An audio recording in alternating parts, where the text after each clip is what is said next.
Good day everyone, this is Ma'am Jo and welcome to another video lesson discussion in statistics. This time we will compute the mean, the variance, and the standard deviation of a discrete probability distribution.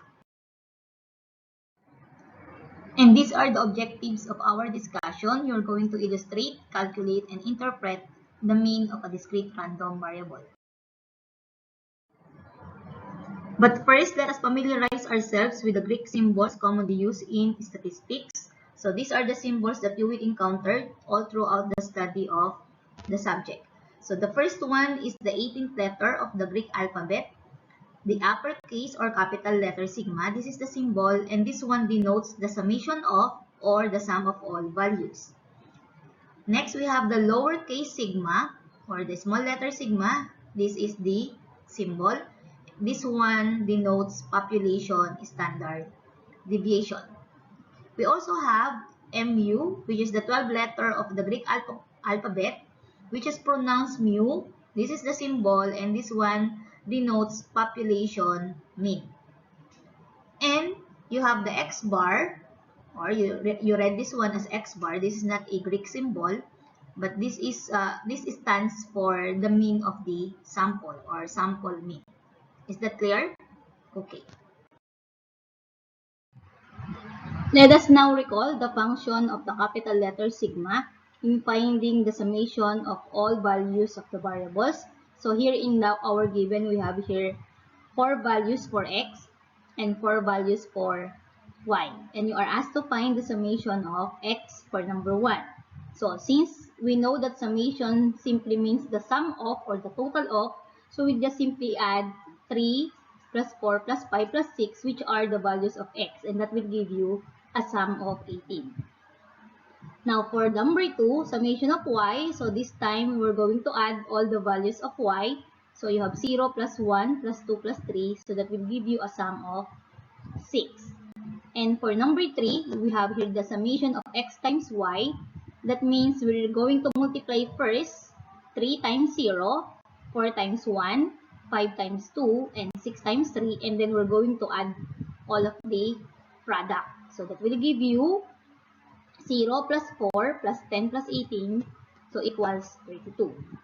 Did you follow?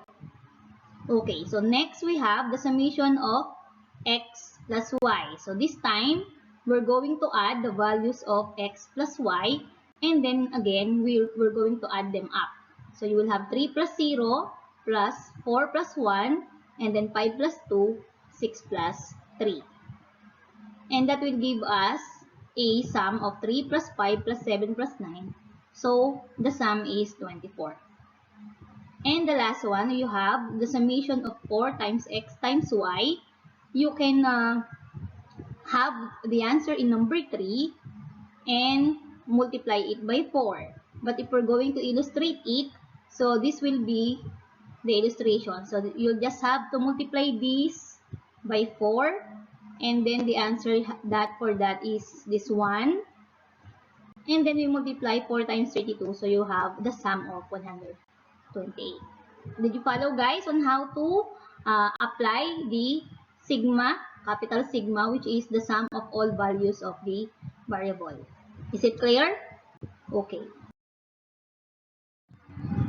This time, let's recall how to find the mean of a group and ungrouped set of data. For number 1, find the mean of the following scores: 8, 10, 12, 15, and 16. We know that mean simply means the average, okay, or the weighted average. And in finding the mean, we simply add all the scores and divided it by the total number of scores.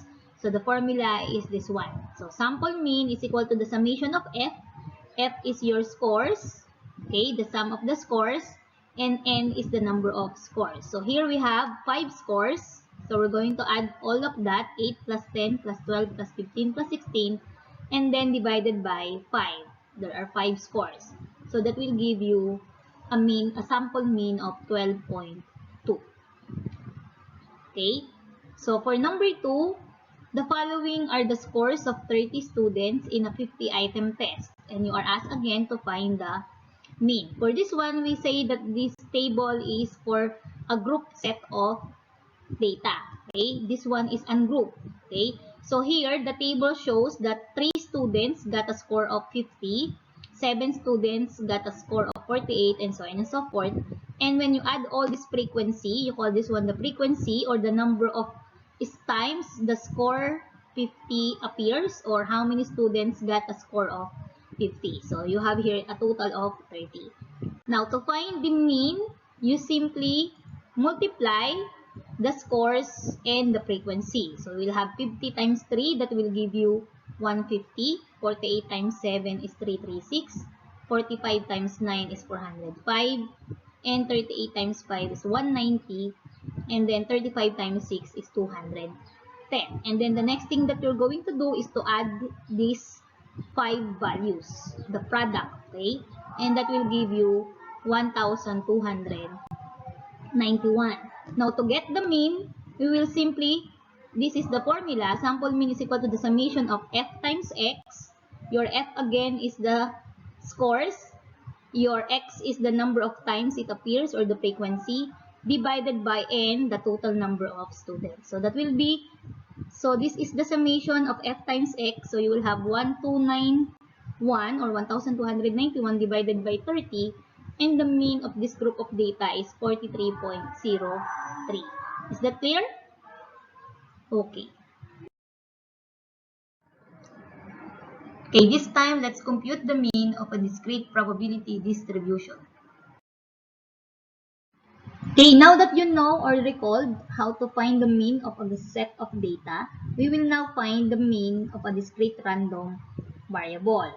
What is the mean of a discrete random variable? So it is also called the expected value, population mean, or another term is the weighted average of the possible values of x. And it is usually denoted by E of x or simply mu. Okay, you can use any of these two symbol, and these three mean the same thing. Okay, weighted average, expected value, or population mean. And the formula is the summation of x, okay, times p of x, where capital letter X is the discrete random variable, and you have here the small letter x, which represent here, that is the outcome or the value of the random variable. P of x is your probability of the outcome, and mu is the mean of the probability distribution.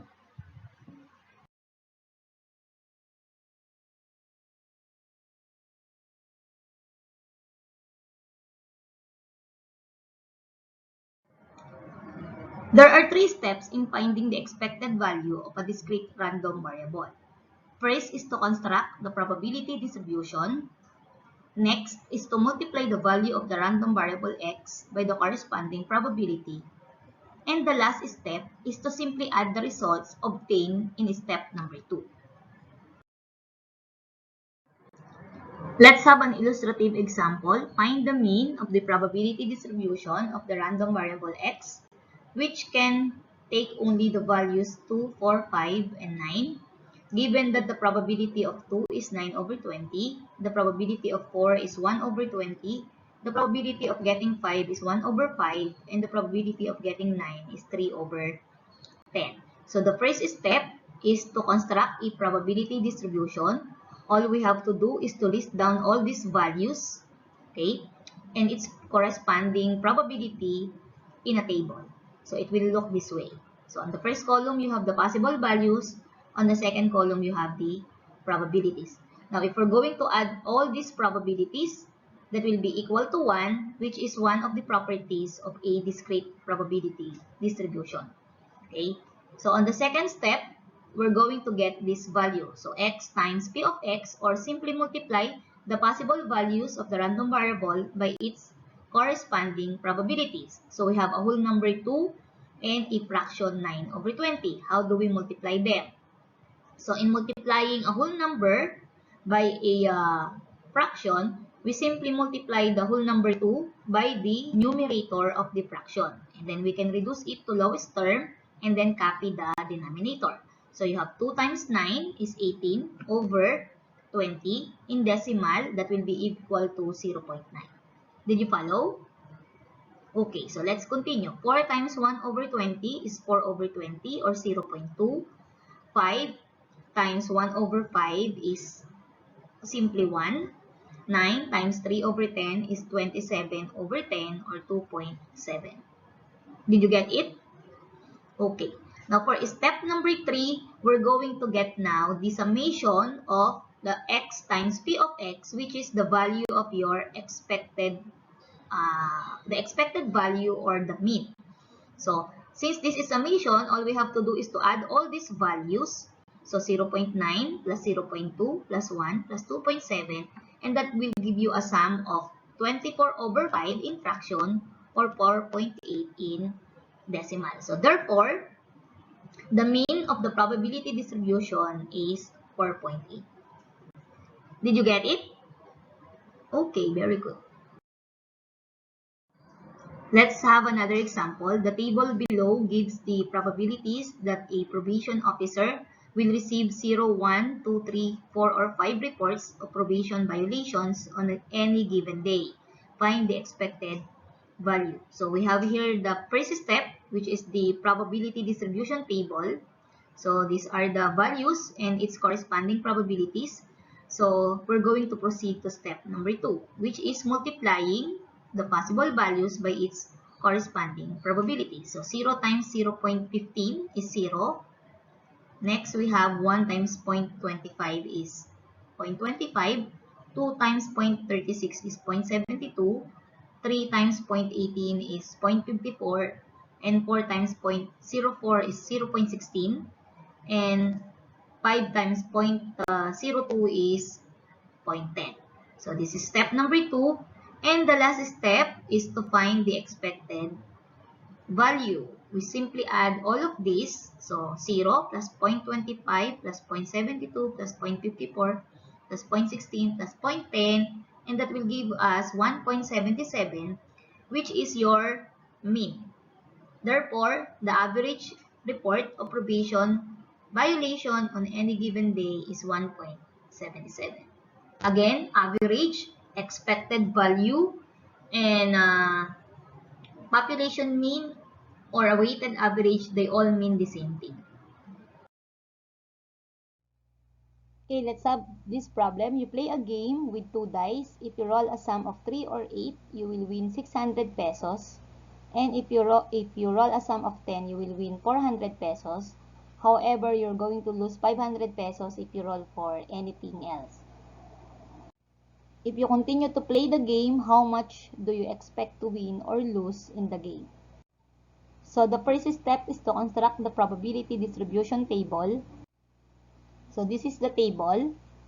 And we have here the outcomes. So we know that in rolling 2 dice, there are 36 possible outcomes or sample space. Okay, to get a sum of 3, the possible outcomes will be 1 and 2 or 2 and 1. For the sum of 8, you can have 3, 5, 5, 3, 4, 4, 2, 6, and 6, 2. And for the sum of 10, we can have 5, 5, 4, 6, and 6, 4. Now, for any sum, that will be the remaining outcomes. Now, for this is you can do it in 3 diagram rather, but we can have it this way. Now, for the possible values of the random variable, that will be your x. And it says here that he will get a 600 pesos if you get a sum of 3 or 8. So, that's why the possible values for the sum of 3 and 8 is 600, and he will win 400 for a sum of 10. Now, he will lose 500 for any sum other than 3, 8, or 10. So, that will be negative 500. Okay, so did you follow? Okay, now for the probability, since there are 36 possible outcomes or sample space, and there are 2 possible outcomes for a sum of 3, so that will be 2 over 36 or 1 over 18. So here we have 5 outcomes out of 36, so we will have probability of 5 over 36. So here we will have 3 over 36 or 1 over 12. And if we add all these outcomes, this will be 10. So the remaining outcomes for any sum will be 26 over 36. And that will give us the sum of all probabilities, which is equal to 1.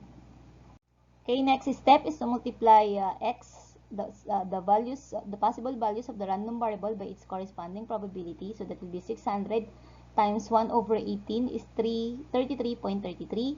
600 times 5 over 36 is 83.33. And 400 times 3 over 36 is 33 over 33. And negative 500 times 26 over 36 is negative 361.11. So you can check this one in your calculators. And then to determine whether he will win or lose, that will be your mean, all we have to do is to get the summation of this last column. So when we add this, that will give you negative 211.21. That will be our expected value, or that is our mean. And since this is negative, therefore, he loses 211.21. He did not win. Did you get it? Okay. Okay, let's have now computing the variance and standard deviation of a discrete probability distribution. Let us define first a variance. So the variance of a random variable x is denoted by var of x, or you have the sigma squared. So it is a measure of variability that describes the amount of spread or dispersion of the items in a distribution. So what does it mean? It indicates whether the values of x, or the random variable, are clustered or widely scattered around the mean. Gaano ba siya kalayo or katumpok malapit sa value ng mean? That is how you interpret a variance. Now, the formula is this one. So you have sigma squared that denotes the variance is equal to the summation of x squared, or the values of the random variable. You're going to square it times the probability of that random variable minus the square of the mean. Okay? And if we get, after getting the value, we can interpret it like this. So the larger the value of the variance, the farther are the values of x from the mean. That means they are widely scattered. But if the value of the variance is smaller, that means they are clustered around or about the mean. Is that clear? Now, the standard deviation of a discrete random variable x is denoted by sigma, small letter sigma, and you can obtain it by getting the square root of the variance. And this will be your formula. So you have here sigma is equal to the square root of the formula for the standard deviation. That means if you get your answer or your variance correctly, if you have computed it correctly, you just take the square root of that, and that will be the value of your standard deviation. Is that clear? Okay. We can summarize the formulas for variance and standard deviation using this phrase. So the variance of a discrete random variable can be determined by subtracting the square of its mean from the summation of the products of the square of the outcomes and its probability. So these are the two formulas. Okay, this is the sample problem that I have given a while ago. So here you are asked to find the mean, and then we computed it by multiplying the first column by the second column. That's why we obtained the values of the third column, and then we just simply add it to find the mean. This time you are asked to find the value of the variance and the standard deviation. So the formula is this one. So variance is equal to the summation of x squared times p of x minus mean squared. Okay, so you will notice that we already have the value of the mean here. So all we have to do is to square it for this one. And then we have to get the summation of this. So how are we going to get this one? So we already have column 3, x times p of x. And then we're going to multiply it to the first column and the third column so that we can have the fourth column, which will be the values of this expression. So multiply the first, so that is 2, and the third column, 0.9, that will give us 1.8. Next is 4 times 0.2, that will be 0.8. And 5 times 1 is 5. And then we have 9 times 2.7, that will give you 24.3. And then since we have here summation again, so all we have to do is to add all these values. and that will give you 1.8 plus 0.8 plus 5 plus 24.3 is equivalent to 31.9. And then after that one, we can just simply substitute it here in our formula. So that will give you now 31.9 minus the mean is 4.8 squared. We get first the square of this, and then that will give you 23.4. So subtract this one, 31.9 minus 23.4, and that will be the value of your variance, which is 8.86. Did you follow? Okay, now, so to compute for the standard deviation, I said a while ago that it is simply the square root of your variance. This is your formula, so you just take the square root of that. So you have now here sigma na lang, that will be the square root of 8.86. So your standard deviation or sigma is 2.98. So this is your variance and this is your standard deviation. Did you follow? Okay, I hope so. I hope everything is clear. Okay, this time let's compute for the variance and standard deviation for problem number 2. So we have already obtained the mean, which is 1.77. So to compute for the variance and the mean, again, we have this formula. And we can obtain this one, this summation, by multiplying the first column and the third column. So that will give you x squared times p of x. So multiply 0 times 0, that will give you 0. And 1 times 0.25 is 0.25. 2 times 0.72 is 1.44. 3 times 0.54 is 1.62.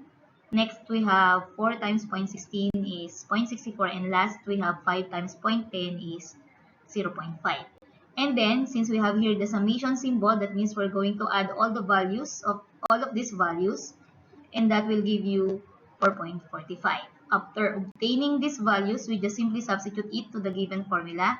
So you will have 4.45 minus the mean is 1.77. You're going to square it, and the value will give you 3.1329 subtracted from 4.45. Your variance will be 1.32. And finally, to get the standard deviation, you just simply get the square root of 1.32, and that will give you 1.17. 1.15 rather. Is that clear? Okay. Okay, so let's have this problem. Jack tosses an unbiased coin. He receives 50 pesos if it is a head and pays 30 pesos if a tail appears. Find the expected value and the variance of his gain. First step, let's have the probability distribution. So there are two possible outcomes. You have here the head and the tail. And the possible values is he will get 50 pesos if it is a head, and he will pay 30 pesos if it is a tail. That's why it is negative. Okay, so the next column is the probability. Since we only have two possible outcomes, a head or a tail, so the probability of getting a head is 1/2, and the probability of getting a tail is also 1/2.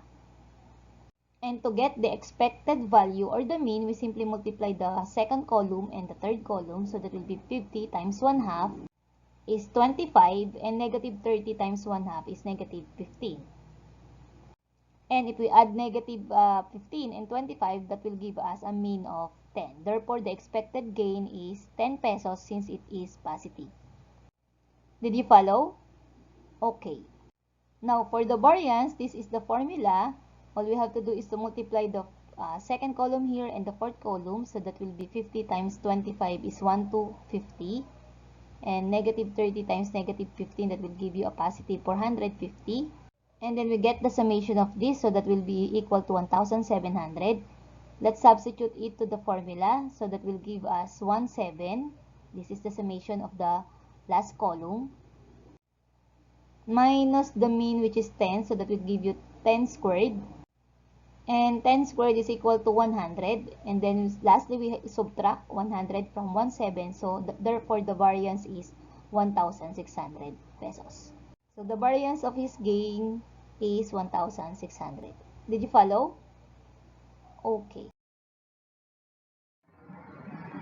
There are other formulas that you can use to compute for the variance and standard deviation. So here, the variance of a random variable is the expected value of the square of the difference between the assumed value of the random variable and the mean, multiplied by the probability. So this is the formula for the variance. And when you get the square root of the value for the variance, that will be your standard deviation. Now, there are sample problems in your module wherein they computed the variance and standard deviation using this formula. So you can visit that one and you can study it. But for me, you're going to use the formula that I have discussed a while ago, since the solution for that formula is shorter than using this formula. Okay? This ends our discussion for today. For your output, visit the Google Classroom and kindly subscribe, like, comment, and share. Thank you.